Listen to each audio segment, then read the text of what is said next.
Thank you very much, and I hope you like our new beautiful patio with matching stone to the White House. If this were grass today, you'd be sinking into the mud like they've done for many years, and you would be very unhappy. Please, thank you very much. This was a big day. It's a pardon day for a very important beast. On behalf of the First Lady and the entire Trump family, I want to wish all Americans a very, very happy Thanksgiving. It's a great time of the year, and our country is doing really well, economically like we've never done before. Today, we continue a time-honored American tradition. Well, that's a well-trained turkey. See how happy he is? In a few moments, I will grant a full, absolute, and unconditional presidential pardon to two handsome Thanksgiving turkeys, and this is their lucky day. This is a lucky day for them. But before going any further, I want to make an important announcement, because you remember last year, after a thorough and very rigorous investigation by Pam Bondi and all of the people at the Department of Justice, the FBI, the CIA, the White House Counsel's Office, and the Department of Everything. We have a Department of Everything. You know what that is? I think that's called the White House. Into a terrible situation caused by a man named Sleepy Joe Biden. He used an auto pen last year for the turkey's pardon. So I have the official duty to determine, and I have determined, that last year's turkey pardons are totally invalid. As are the pardons of about every other person that was pardoned other than, where's Hunter? No, Hunter's was good. That was the one pardon, Pam, that was good, right? The rest of them are all invalid. I don't know what the hell you're going to do about that, but that's, now we're going to take a little of the joking. That is a mess. But they're hereby null and void. The turkeys known as Peach and Blossom last year have been located, and they were on their way to be processed, in other words, to be killed. But I have stopped that journey, and I am officially pardoning them, and they will not be served for Thanksgiving dinner. We saved them in the nick of time. This one has plenty of time, but they were saved in the nick of time. We're thrilled to be joined today by Vice President J.D. Vance, Second Lady Usha Vance, their daughter Mirabelle, and along with Attorney General Pam Bondi, Secretaries Marco Rubio, Scott Bassett, Pete Hegseth, Brooke Rollins, Howard Lutnick, Linda McMahon, Scott Turner, Administrator Lee Zeldin, who's done a great job. A nuclear power plant gets approved in less than a week. Okay? I'm only kidding, but pretty close to that. And we have more. Where's Lee? Stand up, Lee. One of my great superstars. Thank you. It used to take 20 years before you got rejected when you put in an application. Now we're doing them in a matter of weeks, right? And that's why we have the biggest plants anywhere in the world. We're leading in AI. We're leading in everything. Our auto plants are pouring back into our country. Where do you see the jobs coming with them? But many of them are under construction, but Lee's done a great job of getting those approvals. I appreciate it very much. FBI Director Kash Patel has been very busy doing a great job. Also, thank you, Kash. Along with members of, see, you got a following, Kash. Along with members of Congress, and in particular, I want to mention Jason Smith and David Rozier. Where are those two guys? Come on, stand up, fellas. What good people. Jason knows more about the tax code than any living human being. He knows so much, we don't even want to hear about it, right? Too complicated. We're going to make it a simpler code. But we did in the great big beautiful bill. It was just passed. Your imprints all over that, and it's amazing. The biggest tax cuts in the history of our country for middle-income people. The biggest tax cuts in the history of our country for middle-income people. And the biggest jobs bill ever passed, and nobody thought we could get that one done. I'm glad. And we actually put 4 years, actually probably 8 or 10 years, but we put 4 years worth of material into one great big beautiful bill. So that worked out very well, and I want to thank everybody for working on it. JD, that was a great, you know, we were going to do it in small bills. We're going to have 18 bills and do it along the process. I'm glad, Scott, that we got it done. because dealing with these Democrats, I think that's all one shot. But we have it all in one great, big, beautiful bill. Thanks as well to the chairman of the National Turkey Federation and the CEO of Butterball. That's a big deal. Jay Jandren. Where's Jay? Thank you. Stand up, Jay. Thank you very much. Along with his wife Leslie and their 3 children, as well as the farmer who raised these 2 magnificent birds, Travis Pittman and Wayne County, North Carolina. I won Wayne County by a lot. That means you had to vote for Trump, I think. I won by 92%. I like Wayne County. They're doing all right, right? And this is like a record-setting turkey that's going to be saved. The turkeys being pardoned today go by the names of Gobble and Waddle. When I first saw their pictures, I thought we should send them, well, I shouldn't say this. I was going to call them Chuck and Nancy. But then I realized I wouldn't be pardoning them. I would never pardon those 2 people. I wouldn't pardon them. I wouldn't care what Melania told me. Darling, I think it would be a nice thing to do. I won't do it, darling. These are 2 of the largest turkeys ever presented to an American president, over 50 pounds each. It's the largest we've ever had. And those are big turkeys. Are they as good as the normal-sized turkey? Better or as good? Do they tend to be a little fatty, maybe? No, he said no. He knows the turkey business. Anyway, despite their size, Secretary Kennedy has formally certified that these are the first ever Maha turkeys. I don't know if I agree with that. These are Maha. In other words, they could be fat, but they're still Maha. They've been fattened on a steady diet of grass, beef, to allow the smoothies and all of the other things that they've been eating for this occasion. This was a really big occasion. But they've eaten every fattening food that you can eat. We wanted to really make them special, and they really are. They're like record-setting. I've never seen a turkey that big before. Are they violent at all? Will they attack as I walk over? Because if they were, I'll stay right up here. But as you know, we're a tough on crime administration. We are tough on crime. You know, our border had 0 people coming in for the last 7 months, right? 0. I mean, even I find that hard to believe to me. They had millions and millions of people pour into our border from prisons, from mental institutions, gang members, drug dealers. They poured in to our country like we were stupid people. We're not stupid people anymore. But nobody's ever seen anything. The job that they've done on the Tom Holman, Kristi Noem, the whole group, the job they've done on the border is almost like a miracle. We have, and the people that make these statistics have said 0. They've said 0 for the last 7 months. I can't, it has to be like a few people got in, but they say 0.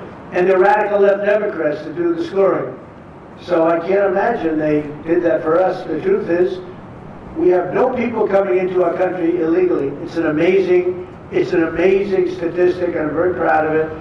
And we have the most people working in the United States today, by far, than we ever had in the history of our country. So those are all good numbers.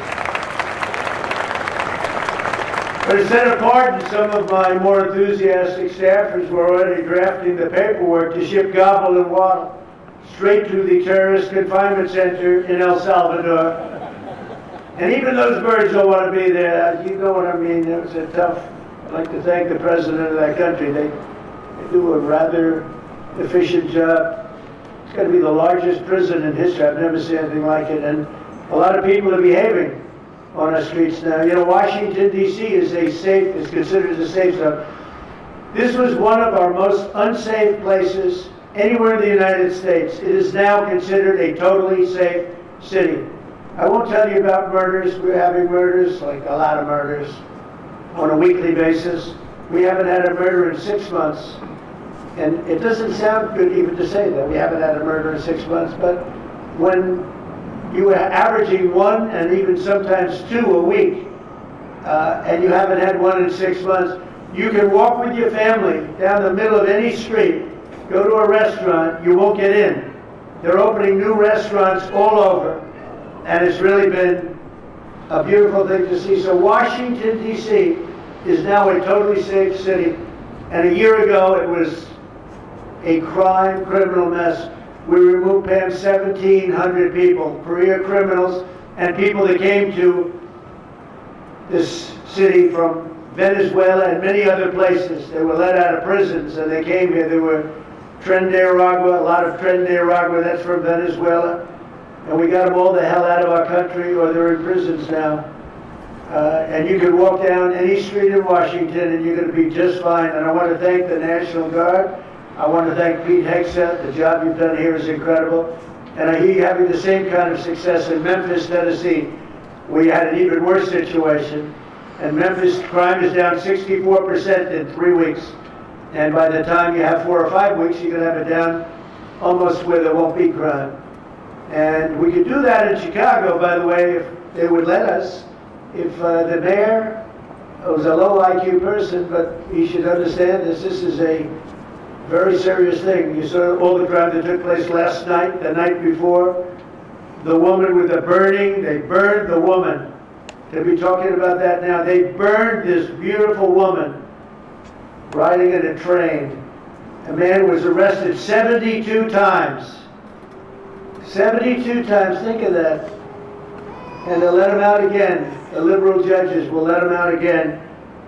But we're ready to go. You know, we've been moving toward Chicago.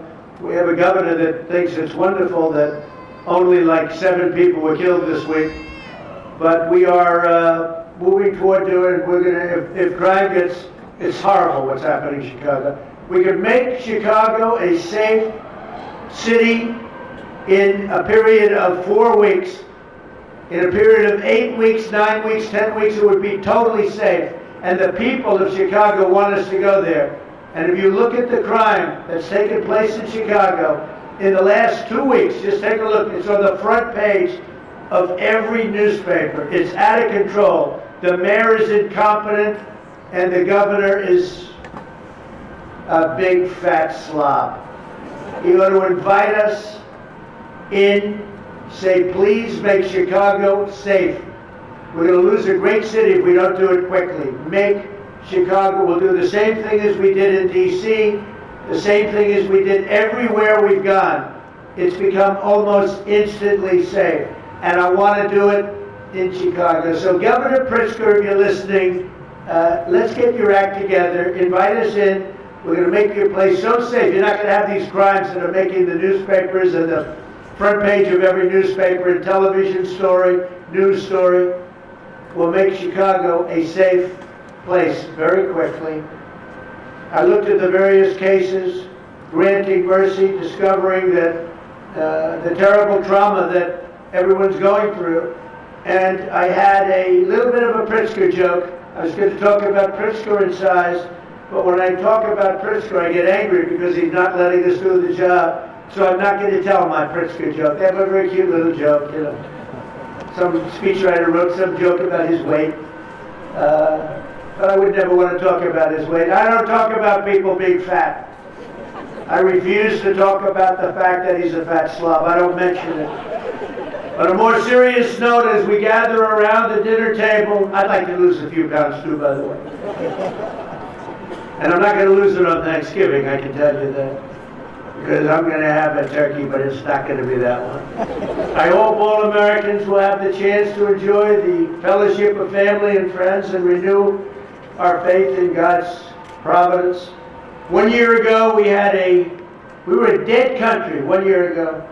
The King of Saudi Arabia said it to me. He said it to me actually 4 months ago when I was in Saudi Arabia, Qatar, UAE. He said, you know, 1 year ago, the United States was a dead country, and now you've got the hottest country anywhere in the world. We're the hottest country. We have $18 trillion being invested as of now. We're not even close to being 1 year. The most ever was $2 trillion for a certain country I won't name when during the last administration. In 4 years, they had less than $1 trillion being invested in the country. In 9 months, we have over $18 trillion. It's a number that nobody has ever even thought possible. And that's in building plants and building so many things, investments in our country. Nobody's ever seen anything like it. But we have more people working. We have more people praying. The churches are coming back. I don't know if you've been reading that story, but religion is coming back to America. Some people say, oh, why would you mention that? To me, that's a big deal. And this Thanksgiving, we're also making incredible strides to make America affordable again. Walmart announced that the cost of their standard Thanksgiving meal is 25% lower than just 1 year ago. That's a big deal. According to the USDA, the price of Thanksgiving turkey is down 33% from its Biden-era highs. Potatoes are down 13%. Ham is down 15% compared to last Thanksgiving. So we are down to a level that we haven't seen in a long time. Egg prices are down 86% since March, and gasoline will soon be hovering around $2 a gallon. Under our leadership, we passed the largest tax cuts in history, the largest spending cuts in history, the largest regulation cuts in history, and we have fully secured our southern border. I've also ended 8 wars in 9 months, and we're working on that final war. It's not easy, but I don't know. I think we're going to get there. 25,000 soldiers, Ukraine, Russia. In the last month, 25,000 soldiers have died. So I think we're getting very close to a deal. We'll find out. I thought that one would have been gone quicker. We did 8. I thought that would have been an easier one, but I think we're making progress. In less than 1 year, we've accomplished more than most other administrations have accomplished in 8 years. And this is a very special Thanksgiving. We thank God for His many blessings and the great success that this country has seen in this short period of time. We draw strength from the love of family and friends, and we express our undying gratitude for the men and the women of the United States Armed Forces. We love them. We pray that peace and prosperity will continue to bless our land, and together we'll really just keep this great drive going to make America great again. MAGA, I think it's the greatest expression in the history of politics. Make America great again. So once again, Melania, thank you for doing such a great job and being such a great First Lady. And now let's go and give Waddle. Waddle, by the way, is missing in action, but that's okay. We'll pretend Waddle's here. The gift that they've been waiting for. And I'll move over and I will just say very nicely, Gobble, your pardon. Come on, let's say it in front of Gobble. Thank you very much, everybody.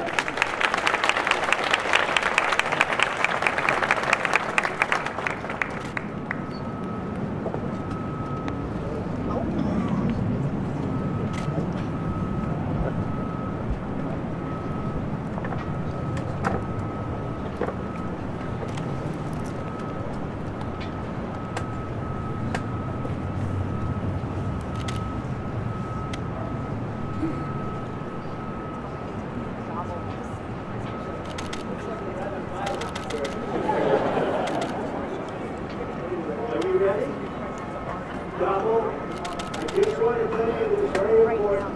You are hereby unconditionally pardoned.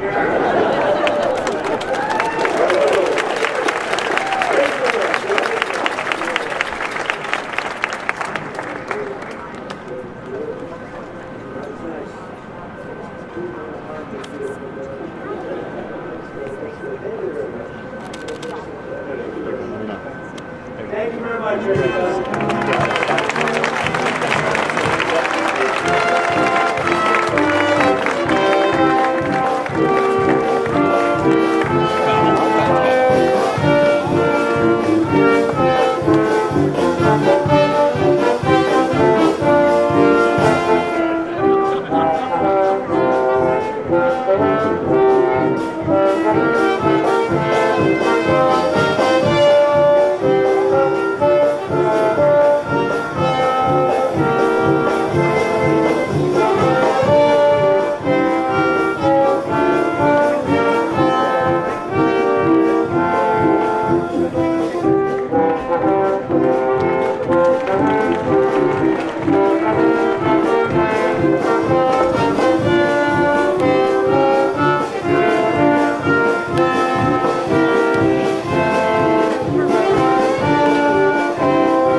Berarti kita bakal di